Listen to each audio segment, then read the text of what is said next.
नमस्कार दोस्तों, दीपक कोबरामैन Barmer YouTube channel में आप सभी का स्वागत है।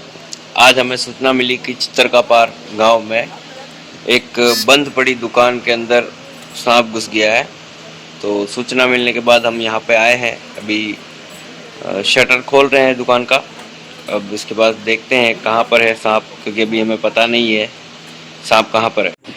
तो दोस्तों, कोबरा सांप होने की सूचना मिली है। अभी हम देख रहे हैं सांप कहाँ पर है, अंदर कहाँ बैठा होगा। अभी हम शटर खोल लेते हैं पहले। तो दोस्तों, कोबरा प्रजाति का जो सांप होता है, राजस्थान में जो मुख्य 4 जहरीले सांप पाए जाते हैं उनमें एक कोबरा भी है।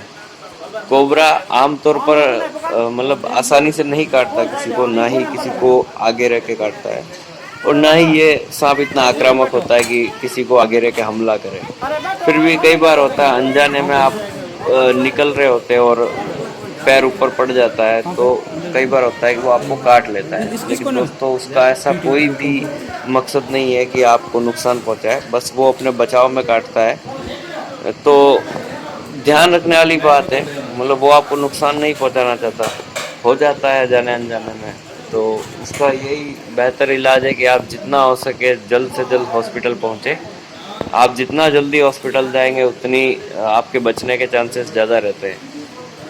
तो इसमें कई बार होता है ये ड्राई बाइट भी करता है। अपन कई बार भोपा वगैरह के पास ले जाते हैं झाड़ फूक करवाने, तो ये वही टाइम है, ड्राई बाइट उसी टाइम हो पाती है। जैसे कि कई बार आप जा रहे हो, अचानक से आपका पैर पड़ गया और उसने काट लिया, तो कई बार हो सकता है वो वेनम इंजेक्ट करे, और कई बार हो सकता है वो ड्राई बाइट करे, यानी वेनम जाए ही नहीं अंदर।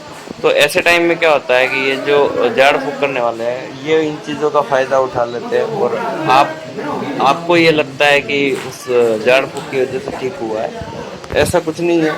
सांप जो है उसने कितना वेनम छोड़ा है और सामने वाले का वेट कितना है, वजन के आधार पे ही सब कुछ निर्भर करता है कि आपको कितना नुकसान पहुंचेगा, या मृत्यु होने की आशंका ज़्यादा है या कम है। और दूसरी बात ये होता है कि अगर मैटिंग टाइम में, यानी कि जब ये संभोग कर रहे होते हैं, उस समय आप अगर इनको डिस्टर्ब करते हो, तो उस टाइम ये अपना पूरा वेनम जो है आपके अंदर छोड़ सकता है। और कई बार होता है कि आप इसको परेशान करते हो, चिढ़ाते हो, तो उस समय भी ये अपना पूरा जो वेनम है वो छोड़ सकता है आपके अंदर। दोस्तों, कई बार होता है कि इसने कई बार शिकार किया हुआ होता है, और उसके बाद अगर बाइट हो जाती है, तो दोस्तों उस समय चिंता करने वाली ऐसी कोई बात नहीं है, क्योंकि जब इसने शिकार किया है तो आप मानिए कि इसका जो पूरा वेनम है वो उसने उस शिकार के अंदर छोड़ दिया है। शिकार के अंदर वेनम छोड़ना भी ज़रूरी है, क्योंकि अगर वो वेनम नहीं छोड़ेगा तो वो उस खाने को पचा नहीं पाएगा, यानी कि जो उसने शिकार किया है वो पचेगा नहीं। तो इसलिए उस समय ये सारा जो वेनम है उसके अंदर इंजेक्ट कर देता है, तो आपको नुकसान कम पहुंचता है। मान लीजिए उसके बाद में अगर आपको बाइट होती है, तो आप निश्चिंत रहिए, आप आराम से हॉस्पिटल जाइए। फिर भी हॉस्पिटल जाना ज़रूरी है, इसलिए आप हॉस्पिटल जाइए, आराम से चेक करिए और डॉक्टर को बताइए, और उसके बाद में जल्द से जल्द आपको ट्रीटमेंट शुरू हो जाएगा। देन आप बचने की संभावना आपकी ज़्यादा हो जाएगी। दोस्तों, इसका जो वेनम है उसको विष बोलते हैं, यानी कि जहर नहीं बोल सकते आप। विष और जहर में बहुत फ़र्क है। जो खून के साथ में मिल के काम करे उसे विष बोलते हैं, और जो पेट में जाके काम करे उसको जहर बोलते हैं। तो दोनों में ही फ़र्क है। तो दोस्तों, सांप को सुरक्षित रेस्क्यू कर लिया था। अब हम इसको छोड़ने के लिए वन क्षेत्र में जा रहे हैं, रास्ते में हैं। तब तक आप बने रहिए। तो दोस्तों, अभी हम लोग यहाँ पर आ चुके हैं। अब हम इस सांप को यहाँ पर छोड़ देंगे, ताकि ये वापस अपने पुनर्वास के लिए यहाँ से आगे जैसा इसको सुरक्षित लगे उस तरह से ये अपना शिकार करते हुए, भोजन पानी की व्यवस्था करते हुए आगे बढ़ेगा। और हो सका तो ये यहीं पर रुकेगा, क्योंकि सांप को खाना वगैरह जहाँ पे मिल जाता है, यानी कि ऐसी कोई जगह पे छोड़ते जहाँ पे इसको भोजन पानी मिल जाए, तो उस समय फिर ये उसी वहीं पर रुक जाता है। ये वापस से आबादी क्षेत्र में आने की कोशिश नहीं करता। एक दोस्तों, महत्वपूर्ण बात जो है वो आपको ध्यान रखनी चाहिए।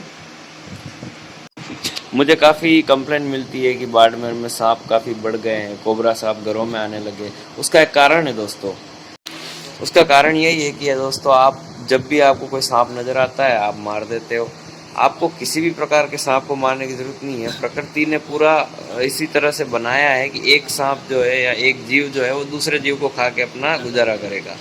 तो आपको मारने की जरूरत नहीं है, आपको किसी चीज़ को कंट्रोल करने की जरूरत नहीं है ये सोच के कि ये ज़्यादा हो जाएंगे। भगवान ने सबके लिए भोजन बनाया है तो सब एक दूसरे पे निर्भर है। लेकिन यहाँ क्या हो रहा है कि आप सांप को मार देते हैं तो फिर वो सांप उन्हीं पे निर्भर है। लेकिन जब वो नहीं मिलता तो वो चूहे की तलाश में आपके घरों में आता है। इसलिए आपसे निवेदन है कि किसी भी प्रकार के सांप को नहीं मारे। धन्यवाद।